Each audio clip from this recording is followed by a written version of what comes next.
So up next, we do have another presentation, and I'm going to introduce the presentation today will be on self-love, the missing piece to solving the mental health crisis.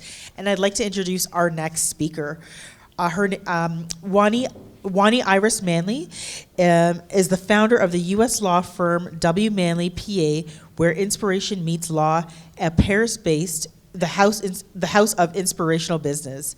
A TEDx award-winning speaker, attorney, and best-selling author, Wani is passionate about helping entrepreneurs and organizations positively impact and change the world with their products and services. Best known for her daredevil move from Paris to Miami, purely on following the signs that she received daily for a year, without knowing anyone in France, one word of French, or without a plan, Wani clearly shows that if you're going to live life, why not live it daringly and with an adventure? Wani's philosophy for success in life and in business is quite simple. You are under no obligation to be the same person you were 5 minutes ago. In other words, change, evolve, innovate. Always strive to become the best version of you, and how you do this is through change. Please provide a warm welcome to have Wani to the stage. Thank you.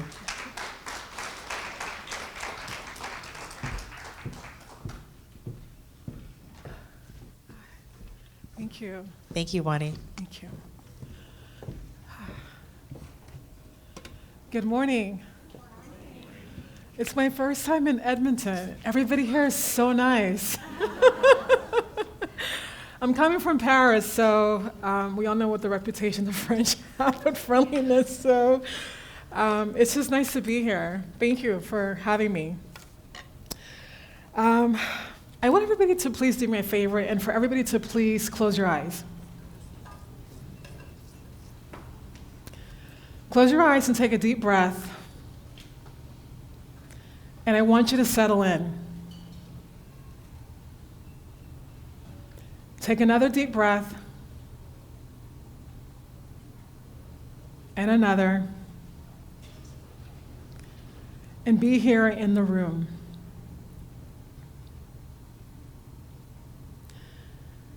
And now I want you to repeat the words to yourself. I love you. I love you. I love you. I love you. Keep repeating these words to yourself, silently to yourself. And I want you to notice how you feel.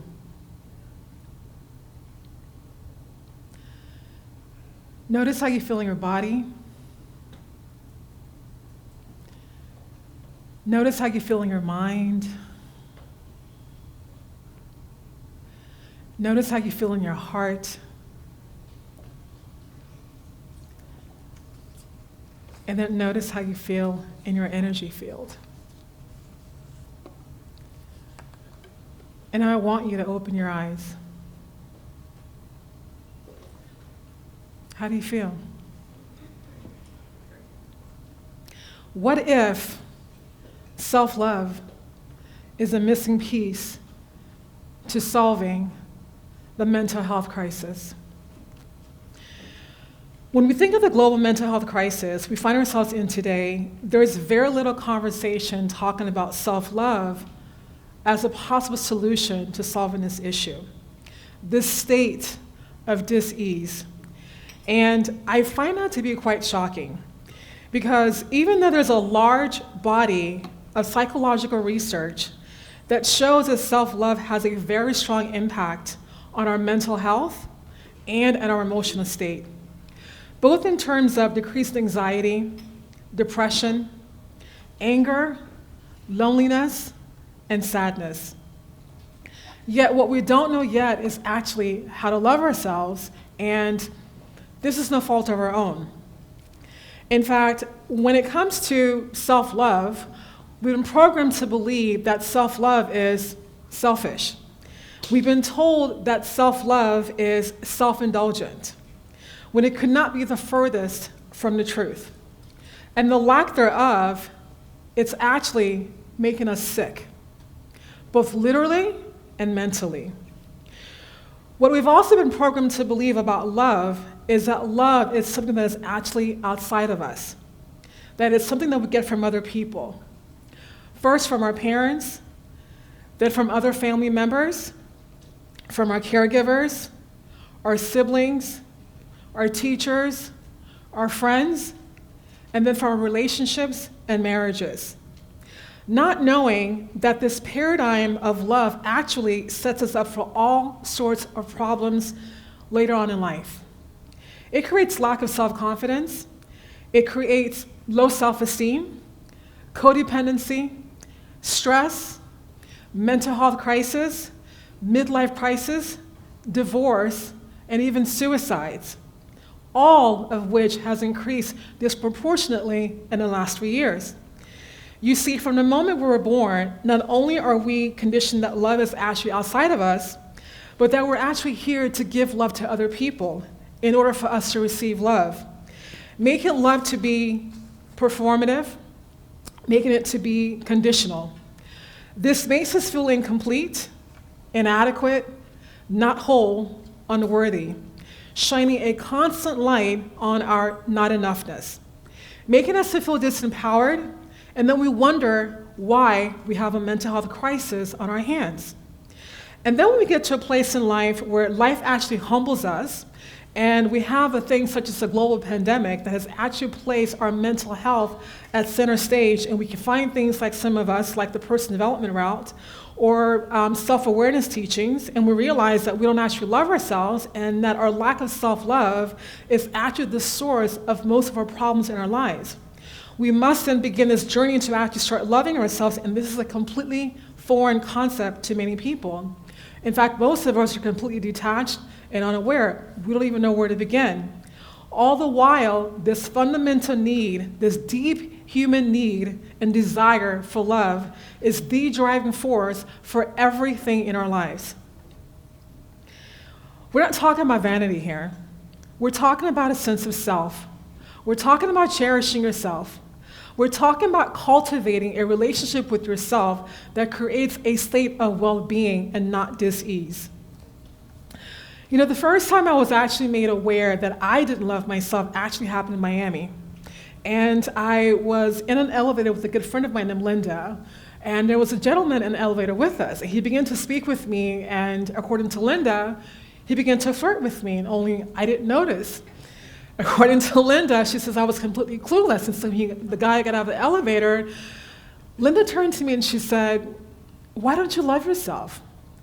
Caught by surprise, I go, "What do you mean? Of course I love myself." I said, "When people tell me that I'm beautiful, I see what they see, I feel it, I'm a lawyer, of course I do, right?" My friend Linda, though, she knew better. She could see that I wasn't quite yet ready for that level of truth. But she let it go. But at that day, she actually planted a seed within me, just like I'm up here planting this seed for you. Let me ask you a question. Let me see a show of hands in the room here. When you were growing up, how many of you ever heard from your parents to love yourself? Okay. How many heard from your parents by a show of hands to love other people? To love your mother, to love your father, to love your brothers, your sister, to love thy neighbor as, right? We all know that verse, right? As you can see, way more hands are actually up the second question I asked, right? Why is that? Because that's the universal program we've all been conditioned to, that is to love other people and not to actually love ourselves. And then we go along in life and we actually meet those rare individuals who actually do love themselves, those individuals who actually place themselves above everybody else, who actually has a very high value, a high sense of self. And what do? We call them names. We call them arrogant. We say they're full of themselves, right? And if we don't even like them, right? And if we're actually honest, most of us we hate them, right? We're jealous of them, right? And sometimes we even call them a narcissist, right? Not knowing that these individuals actually have the right idea all along, and we're the ones that's been duped. We're the ones, because of our lack of self-love and believing in lack and seeing ourselves as less than, are the ones that is the cause of our own mental anguish, our own pain and suffering, our own sense of feeling lack and not enough. Yet in a very changed world of a global pandemic that has placed our mental health in all hands on deck crisis mode, while we're the loneliest we've ever have been, despite all the technology we actually have, we're the most disconnected, we're the unhappiest we've ever have been, we are the most depressed, we're most unhappy, we're addicted to psychotics, we're addicted to many prescription drugs just to cope with life. We're at a point right now where the inner work for the individual has to take center stage. The inner work is just as important as the outer work.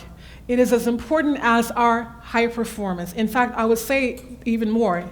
In fact, it is what's determining for it.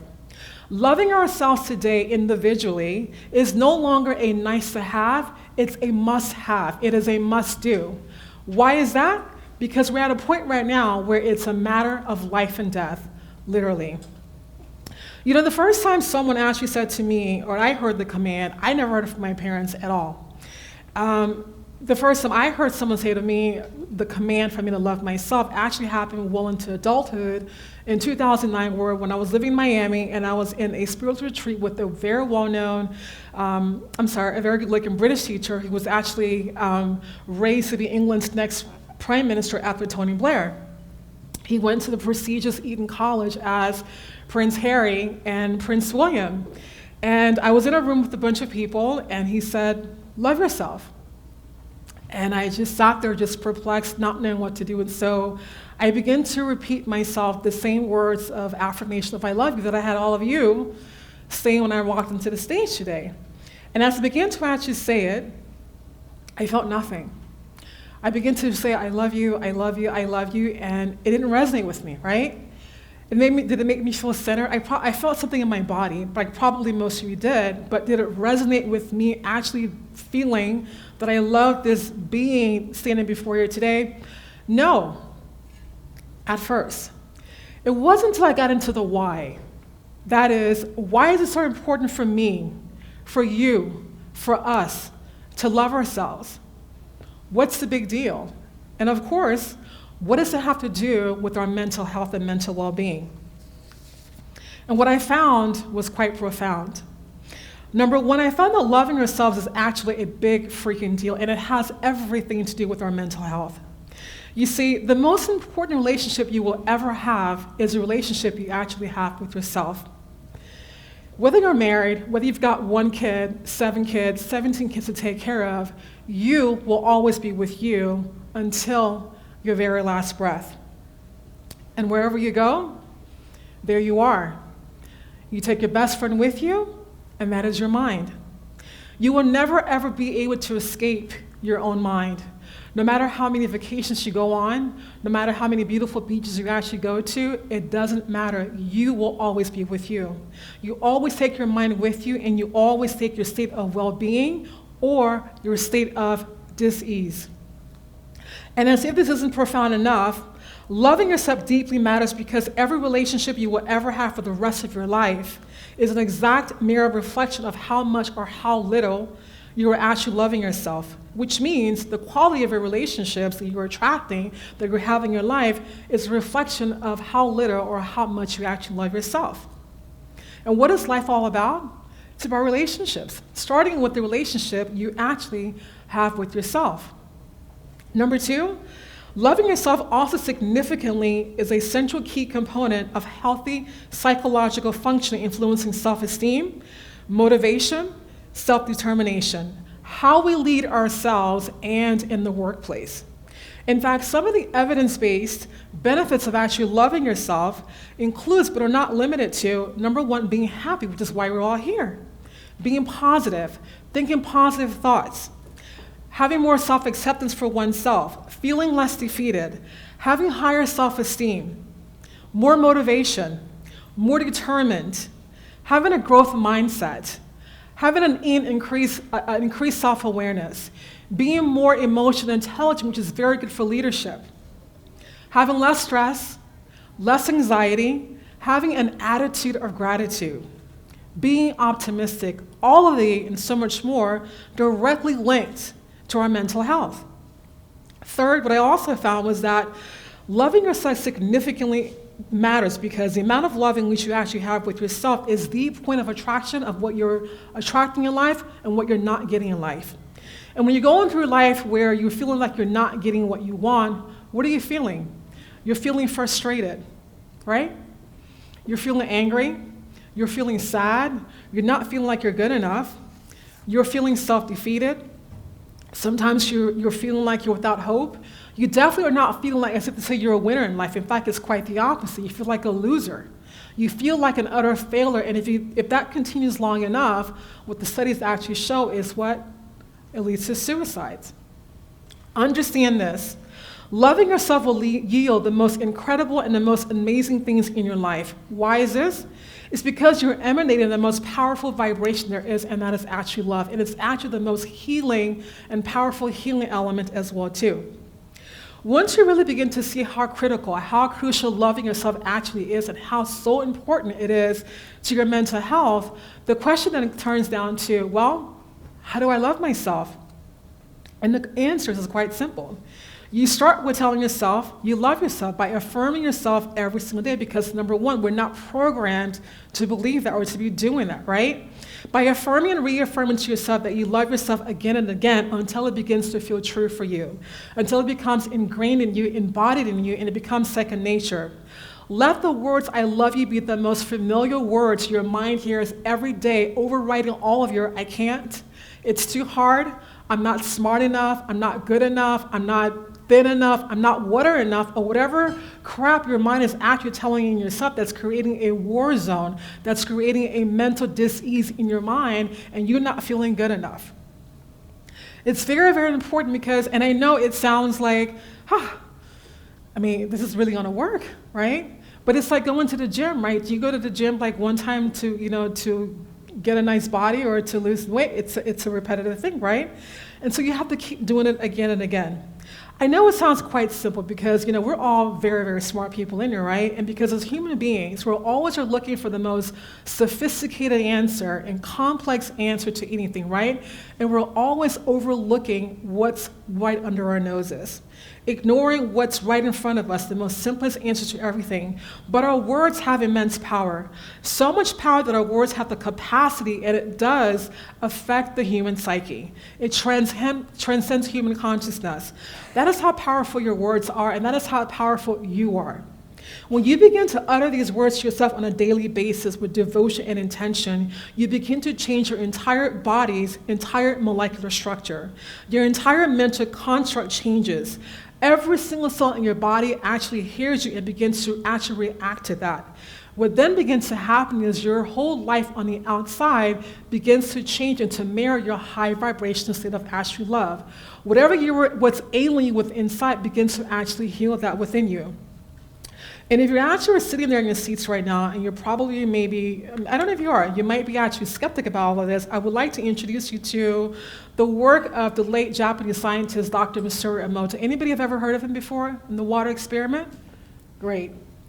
What Dr. Emoto did was that he actually did a water experiment to where he placed words of affirmation, words of love, words of positivity, and also with music, with sound, right? Where he played classical music, and he watched the water crystals that was actually being formed when these positive words were actually being said, versus words of evil, and then words of negativity, and then also playing heavy music. And he noticed in how the water crystals being formed with these types of messages were actually quite ugly. As you can see, we have eternal peace. Look at the crystals at the top. And right there on the far left, you have love and gratitude. Look how beautiful that crystal is. Then you have, if you can't see in the back, and it says, you disgust me. You notice how the crystals begin to form, right? Words of evil, and then thank you on the far right, right? Thank you. Look at how beautiful those crystals are, right? Look what wisdom produce, what truth produce. Eternal, angel, I love you, peace, you fool, you make me sick, evil, polluted water before prayer, polluted water after prayer. Now, Imagine if these types of crystals can be formed with just water, with words of affirmations being said over water. Imagine what they would actually do to you, whose body is actually made up of over 70% water. Imagine the possibilities, what that would actually do to your mental state, right? The people around you. Imagine what you could be creating. Imagine like your performance at work. Imagine the ripple effect that would actually have in the world. Make no mistake, self-love is absolutely critical if we're going to get very serious about solving the mental health crisis that we have on our hands. Otherwise, we're going to continue to just be putting a Band-Aid on the actual problem. We're going to continue to have beautiful conferences like this one. After conferences is giving it lip service, mental health is going to continue to dominate the airwaves. All the while, we're going to lose ourselves, lose our loved ones, and then also to lose our humanity. Love is the most powerful force there is. It is the most potent and strongest medicine. So say the words, I love you, to yourself with great meaning and intention, and say it often. Again, let the words, I love you, be the most familiar words your mind hears every single day. So you're no longer walking around here feeling defeated, feeling empty inside, feeling that you're not enough, and you only hear when you're in a relationship from your spouse or you're getting approval from your team leader, from your boss at work. As you start this practice, I want you to be patient with yourself. Listen, you're not going to love yourself in one day. You spent an entire life being self-critical about yourself, right? So in the beginning, like it was for me, it felt very, very untrue. It would feel very much fake, right? Because you're used to beating yourself up. You're used to criticizing yourself. You're used to telling yourself you're not good enough. You're used to like having to outdo and how to outprove and outperform yourself. So, which is why we actually have, or one of the reasons why we actually have a mental health crisis in the first place, right? So be patient with yourself. And if the words I love you may be too far of a stretch for you, then you can just start with, you know what? I'm willing to love myself. I am willing to love myself more than I did today, more than I did yesterday than I did today. I am willing to love myself the most I ever have, or just plainly, I am willing. That's it. Your body, your mind will actually begin to respond to you and actually begin to give you the feedback that's actually been looking for, and it'll begin to actually heal with yourself. What's more, be intentional about feeling the emotions of love and feeling that love every day from within you. Let the feeling of love also be the dominant feeling and the dominant emotion that you feel every single day. All this is actually generated from within you. The feeling of love, the feeling of self-acceptance, which is actually another synonym for actually self-love, is 100% within you. You are the actual source of all of that. We're all working here, right? All of the love, all of the approval we're all looking to get from other people, from getting for our jobs, from all of our mountains of actual of degrees, it's all within us. And at the end of the day, it's actually our self-love, it's actually our self-respect we actually are looking for. You know, when you begin this practice with yourself, it doesn't take very long. What you will find is that it's all within you. You begin to feel it, your body begin to feel better, you begin to, everything in your life will actually begin to change, and you actually find yourself falling in love with yourself. We're not talking about vanity here, we're talking about, again, cultivating a beautiful relationship within your own self. You begin to discover one of the most greatest poets of our time, Oscar Wilde, said and gifted to us what I personally believe is a doorway to actually solving this mental health crisis, and that is to love oneself is the beginning of a lifelong romance. Thank you.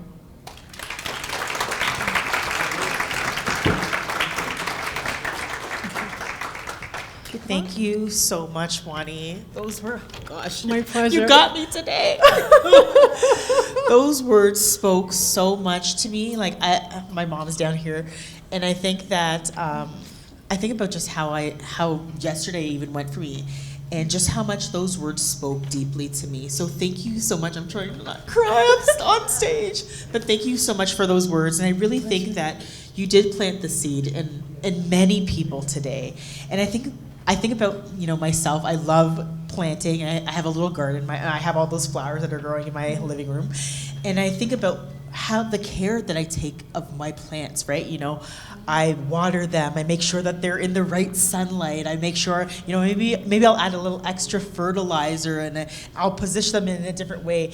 And, maybe the soil gets a little bit dirty, or I see things coming up and I'll weed them. I think that's the same principles that we need to take for ourselves.